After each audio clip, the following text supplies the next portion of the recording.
दोस्तों, अब तक की कहानी में आपने देखा कि पूर्वी की शादी युगांत से हुई थी और पूर्वी उस जमाने के अनुसार अपने मायके से अपनी दाई माँ यशोधरा को लेकर अपने ससुराल गई थी। लेकिन ससुराल में पूर्वी के सबसे बड़े जेठ केशव के साथ लगातार बुरा हो रहा था और दाई माँ और पूर्वी ही ऐसा कर रही थी। लेकिन किसी के पास कोई सबूत नहीं था कि पूर्वी और उसकी दाई माँ केशव का बुरा कर रही हैं। पता नहीं क्या दुश्मनी थी पूर्वी और उसके दाई माँ की केशव के साथ, जबकि वह लोग तो एक दूसरे से कभी मिले भी नहीं थे। दूर दूर तक कोई नाता नहीं था। पूर्वी का मायका जिस गांव में था वह युगांत के गांव से काफ़ी दूर पड़ता था। फिर ऐसा क्या था और ऐसी कौन सी दुश्मनी थी पूर्वी और उसके दाई माँ की केशव के साथ? आइए देखते हैं, ऐसा कौन सा राज था जिसकी वजह से पूर्वी और उसकी दाई माँ केशव को मारना चाहती थी। अपनी जीप में जादू टोने का सामान मिलने के बाद केशव ने शहर जाने का प्रोग्राम कैंसिल कर दिया था और फिर अपने कमरे में ही सोया हुआ था। उसे बहुत ज़ोर का गुस्सा आ रहा था क्योंकि उसने आज के लिए ही शहर में माधवी को बोला था कि वह आ जाएगा और अब कोई साधन भी नहीं था कि वह माधवी को सूचित कर सके कि वह आज नहीं आ पाएगा, क्योंकि गांव की हवेली में उस वक्त फ़ोन नहीं था।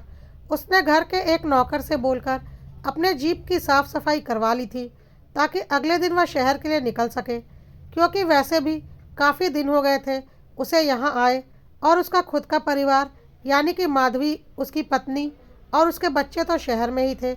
वह तो कभी गांव आते भी नहीं थे। तो अब वह जल्द से जल्द अपने परिवार के पास पहुंचना चाहता था। अगले दिन सुबह सुबह उसे शहर के लिए निकलना था और वह नहा धोकर बस अपनी जीप की तरफ जा ही रहा था कि एकाएक पता नहीं कैसे वह बहुत ज़ोर से फिसल कर सीढ़ियों के नीचे गिर गया। शायद सीढ़ियों पर किसी ने तेल उड़ेल रखा था जिसकी वजह से केशव फिसला था। बहुत चोट आई थी केशव के कमर पर। घर के सब लोग दौड़कर केशव के पास आए थे और सब हैरत में थे कि एकाएक केशव इतनी बुरी तरह से कैसे गिर गया। केशव कराहते हुए बोल रहा था, सीढ़ियों पर कुछ गिरा हुआ था। किसी ने जानबूझकर मुझे मारने के लिए यह सब कुछ किया है। और केशव के पिताजी ने जाकर सीढ़ियाँ देखी, लेकिन सीढ़ियाँ बिल्कुल साफ सुथरी थी, कुछ भी नहीं गिरा था सीढ़ियों पर। इसलिए उन्होंने कहा, बेटा तुम्हें वहम हुआ है, सीढ़ियों पर कुछ भी नहीं गिरा है। तुम जल्दीबाजी के चक्कर में फिसल गए होगे और अब तुम्हें इतनी अच्छी खासी चोट लग गई है। वहीं सीढ़ियों के किनारे यशोधरा हाथ में कपड़ा लेकर खड़ी थी। उसने सबकी नज़रें बचाकर जल्दी जल्दी से सीढ़ियों का तेल साफ कर दिया था। जब केशव को देखकर सब परेशान हो रहे थे उसी वक्त, मतलब कि केशव सही था, सीढ़ियों पर तेल गिराया गया था। किसी तरह से केशव को सहारा देकर उसके कमरे में पहुंचा दिया गया, पर वह दर्द से बहुत ज़्यादा परेशान था। उसके कमर में बहुत गहरी चोट आई थी। गांव के अस्पताल से डॉक्टर को लेकर आया गया। उन्होंने चेकअप किया तो बोला कि केशव का इलाज गांव में नहीं हो सकता, बहुत ज़्यादा चोट आई है केशव को, इन्हें शहर ले जाकर इलाज कराना पड़ेगा। आप लोग जल्दी से जल्दी इंतज़ाम करके इन्हें शहर के डॉक्टर के पास लेकर जाइए, वरना मुसीबत बढ़ सकती है। केशव के घर वाले अब केशव को शहर लेकर जाने वाले थे, लेकिन उधर शहर में माधवी परेशान थी क्योंकि केशव एक दिन पहले ही आने वाला था, लेकिन अभी तक नहीं आया था। उसे डर लग रहा था कि कहीं रास्ते में केशव के साथ कुछ हो तो नहीं गया। वैसे तो वह कभी भी केशव के गांव नहीं जाती थी, शायद बहुत पहले कभी गई हो। उसके बच्चे भी कभी अपने दादा दादी के घर नहीं गए थे। उनके हिसाब से गांव के घर रहने लायक नहीं होते। लेकिन अभी माधवी काफ़ी घबरा चुकी थी। केशव की कोई खोज खबर नहीं थी।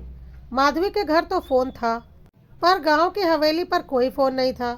उसके बच्चे भी अपनी अपनी पढ़ाई करने हॉस्टल में थे और वह बिल्कुल अकेली थी।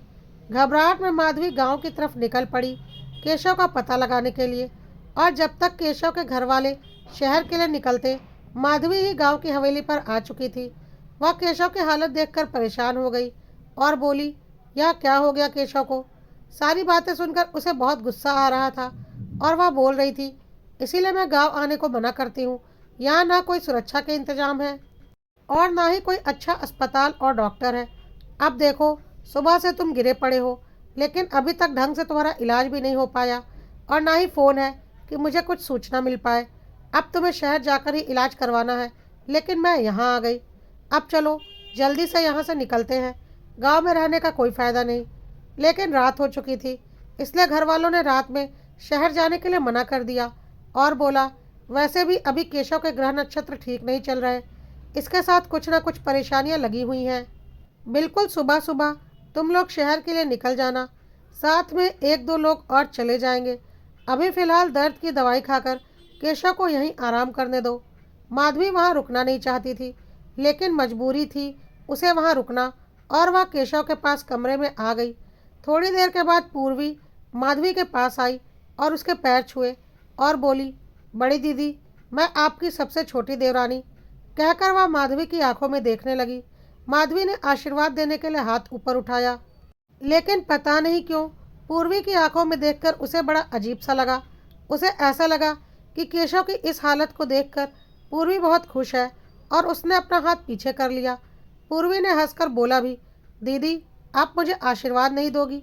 माधवी ने कुछ नहीं बोला। तब तक उसकी नज़रें पीछे खड़ी यशोधरा पर गई। उसकी आंखों में भी उसने वही चमक देखी।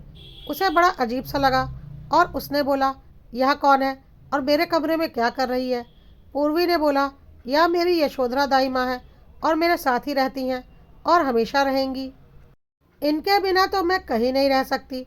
मैं आप लोगों के लिए चाय नाश्ता भिजवाती हूँ। कहकर पूर्वी अपनी दाई माँ को लेकर कमरे से बाहर की तरफ चली गई। जाते जाते यशोधरा अजीब सी नज़रों से माधवी और केशव को घूर रही थी, और उसकी आंखों को माधवी और केशव बर्दाश्त नहीं कर पा रहे थे। उन्हें बड़ा अजीब सा लग रहा था। खैर, माधवी ने बोला, छोड़ो, यहाँ जिसे रहना है रहे, जो करना है करे। मैंने तो तुम्हें पहले ही मना किया था, गांव की हवेली पर जाने की कोई ज़रूरत नहीं, फिर भी शादी के नाम पर तुम यहाँ चले आए। अब चलो, कल सुबह सुबह यहाँ से निकल जाएंगे। बस किसी तरह से यह रात ही तो काटनी है। चाय नाश्ता करने के बाद पूर्वी और यशोधरा रसोई घर में खाने की तैयारी करने लगे। आज बहुत ही स्वादिष्ट खाना बनाया था पूर्वी ने, और दाई माँ ने उसकी पूरी मदद की थी। कचौड़ी, सब्जी, गुलाब जामुन, खीर, चटनी, रायता, सब कुछ बनाया था। खाना खाकर घर में सब लोग बहुत खुश हुए थे कि आज तो पूर्वी ने बहुत ही अच्छा खाना बनाया है। ऐसा खाना तो घर में कोई बहू नहीं बना पाती। खैर, खाना खाने के बाद पूर्वी ने सबको केसर वाला दूध भी पीने के लिए दिया। दूध पीकर भी सब बहुत खुश हुए, क्योंकि पूर्वी ने दूध को बहुत अच्छे से केसर मिलाकर उबाल उबाल कर गाढ़ा करके बनाया था, जो कि पीने में बहुत ही स्वादिष्ट लग रहा था। खाना पीना हो जाने के बाद सब लोग अपने अपने कमरे में सोने के लिए चले गए, और जल्दी ही सब गहरी नींद में सो गए। सर्दियों का मौसम था। रज़ाई के अंदर घुसे सब गहरी नींद की आगोश में जा चुके थे कि एकाएक केशव के कमरे के दरवाजे को बाहर से किसी ने खड़काया। दो तीन बार खड़कने की आवाज़ के बाद माधवी ने उठकर दरवाज़ा खोला। सामने पूर्वी और उसकी दाई माँ को देखकर माधवी हैरान हो गई और बोली, पूर्वी, इस वक्त तुम यहाँ? कुछ काम है? पूर्वी ने बोला, हाँ दीदी, बहुत ज़रूरी काम है, आप अंदर तो आने दो। कहते हुए पूर्वी और यशोधरा कमरे के अंदर घुस गए और दरवाज़ा दाई माँ अंदर से बंद करने लगी। माधवी ने बोला, ए बुढ़िया, पागल हो गई है क्या? यह दरवाज़ा अंदर से क्यों बंद कर रही है? तब तक पूर्वी ने माधवी का हाथ पकड़ लिया। माधवी चिल्लाने लगी, पागल हो गई है क्या पूर्वी? मेरे हाथ क्यों पकड़ रही है? तब तक दाई माँ भी वहाँ आ चुकी थी, और वह अपने साथ एक मोटी रस्सी लेकर आई थी। बहुत तेजी से वह माधवी के हाथों को रस्सी से बांधने लगी। पूर्वी और दाई माँ ने माधवी को कस के पकड़ रखा था। वह चाहकर भी उनकी पकड़ से छूट नहीं पा रही थी, क्योंकि वह दो थी और माधवी अकेली। उसे कुछ समझ में नहीं आ रहा था कि वह लोग ऐसा क्यों कर रही हैं, और वह चिल्ला रही थी। धीरे धीरे पूर्वी और उसकी दाई माँ ने माधवी के हाथ और पैर को बुरी तरह से बांध दिया। वह हिल भी नहीं पा रही थी। केशव भी जोर जोर से बोल रहा था, तुम दोनों यह क्या कर रही हो? केशव तो असहाय सा बिस्तर पर पड़ा था। वह तो खुद से हिल भी नहीं सकता था, तो माधवी की क्या ही मदद कर पाता।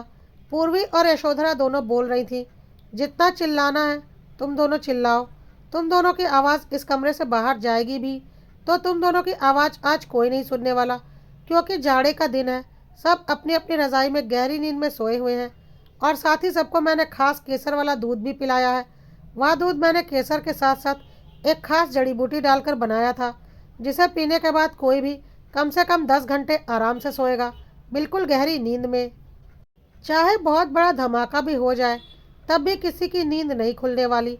लेकिन हाँ, तुम्हारे दूध में वह खास जड़ी बूटी नहीं मिलाई थी, क्योंकि तुम दोनों तो हमें होश में चाहिए थे। केशव बोल रहा था, हमसे क्या दुश्मनी है तुम्हारी? मुझे तो पहले दिन से ही शक है कि तुम दोनों ही सारी खुराफाती कर रही हो, पर ऐसा हमने क्या कर दिया है कि तुम दोनों हमारे साथ ऐसा कर रही हो? तब तक केशव के भी हाथ पैर दाई माँ बुरी तरह से बांध चुकी थी। केशव और माधवी को कुछ समझ में नहीं आ रहा था कि उनके साथ यह सब कुछ क्या हो रहा है और क्यों हो रहा है। माधवी भी लगातार चिल्ला रही थी, अरे मैं तो आज पहली बार तुम दोनों से मिली हूँ, मैं तो तुम दोनों को पहचानती भी नहीं। मेरे साथ क्यों कर रही हो तुम दोनों ऐसा? क्या बिगाड़ा है मैंने तुम्हारा? और केशव भी बोल रहा था, बिगाड़ा तो मैंने भी कुछ नहीं है इनका, मैं तो इन्हें जानता भी नहीं कौन है यह। पूर्वी की शादी भी युगांत के साथ मैंने तय नहीं की थी, बल्कि पिताजी ने की थी। मैं तो इसे देखने भी नहीं गया था। मैं तो शादी के 3-4 दिन पहले ही यहाँ आया था। और यह दाई माँ, इससे तो दूर दूर तक हमारा कोई नाता ही नहीं। फिर यह दोनों हमारे जान की दुश्मन क्यों बनी हुई हैं? तब तक दाई माँ ने बोला, नहीं पहचानते हो तुम दोनों मुझे? नहीं पहचानते? चल इस माधवी को छोड़, शायद यह तो मुझे नहीं पहचानती होगी, क्योंकि इसने तो मुझे कभी देखा ही नहीं। लेकिन केशव तू गौर से देख, मुझे नहीं पहचानता तू? गौर से देख मुझे, तुझे तेरे एक एक पाप याद आएंगे, और जब तुझे तेरे पाप याद आएंगे ना, तो इस माधवी को भी इसके एक एक पाप याद आएंगे। केशव दाई माँ को गौर से देखने लगा, और गौर से देखने पर उसे दाई माँ का चेहरा काफ़ी जाना पहचाना सा लगने लगा। और एकाएक केशव के मुंह से निकला, यशोधरा माँ जी। तब यशोधरा ने बोला, हाँ, यशोधरा दाई माँ नहीं, तेरी यशोधरा माँ जी। पहचाना मुझे? केशव के चेहरे पर पसीने की बूंदें आने लगी थी, और उसकी आंखों के सामने आज से 18-19 साल पहले की घटना घूमने लगी थी। और उधर माधवी चिल्ला रही थी, केशव, कौन है यह यशोधरा माँ जी? तुम पहचानते हो इन्हें? यह क्यों हमारे पीछे पड़ी हुई हैं? कि केशव के मुंह से बस इतना ही निकला, यह भूमि की माँ है। सुनकर माधवी का मुंह खुला का खुला रह गया। भूमि की माँ? और वह हैरानी से यशोधरा की ओर देखने लगी। पूर्वी की आंखों में आंसू थे, और वह बोल रही थी, हाँ, यह भूमि की यशोधरा माँ और मेरी दाई माँ है। और आज हम दोनों तुम दोनों को तुम्हारे किए की सज़ा देकर रहेंगे, क्योंकि अभी तो तुम्हें बस यह पता चला है कि यह भूमि की यशोधरा माँ है, पर मैं कौन हूँ अभी तुम्हें यह नहीं पता चला। जानना चाहते हो मैं कौन हूँ? केशव और माधवी हैरान होकर पूर्वी की तरफ देख रहे थे। आज से 18-20 साल पुरानी घटना थी। उस वक्त तो शायद पूर्वी पैदा भी नहीं हुई होगी, तो अब उसे इन लोगों से क्या दुश्मनी हो गई थी? उन्हें कुछ समझ में नहीं आ रहा था, लेकिन इतना वह जरूर समझ चुके थे कि वह एक बहुत बड़ी मुसीबत में फंस चुके हैं। इसलिए वह दोनों लगातार चिल्ला रहे थे कि शायद कोई उनकी आवाज़ सुन ले और उन्हें आकर बचा ले, लेकिन घर में कोई भी उनकी आवाज़ नहीं सुन रहा था। आखिर कौन थी यशोधरा और पूर्वी, और क्या दुश्मनी थी उनके केशव और माधवी से? और यह भूमि कौन थी, और क्या किया था उसके साथ माधवी और केशव ने? क्या यशोधरा और पूर्वी केशव और माधवी के साथ कुछ बुरा करेंगे, या फिर केशव और माधवी बच जाएंगे? ऐसा क्या हो गया था जिसके लिए पूर्वी और यशोधरा इस हद तक जाने को तैयार थी? जानने के लिए इंतज़ार कीजिए इसके अगले भाग का, जो कि जल्द ही पब्लिश कर दिया जाएगा। और अगर आपको समझ में आ रहा है कि भूमि कौन है, तो कमेंट में ज़रूर लिखिएगा। कहानी पसंद आ रही हो तो कड़वा सत्य को लाइक, फॉलो और सब्सक्राइब करना मत भूलिएगा।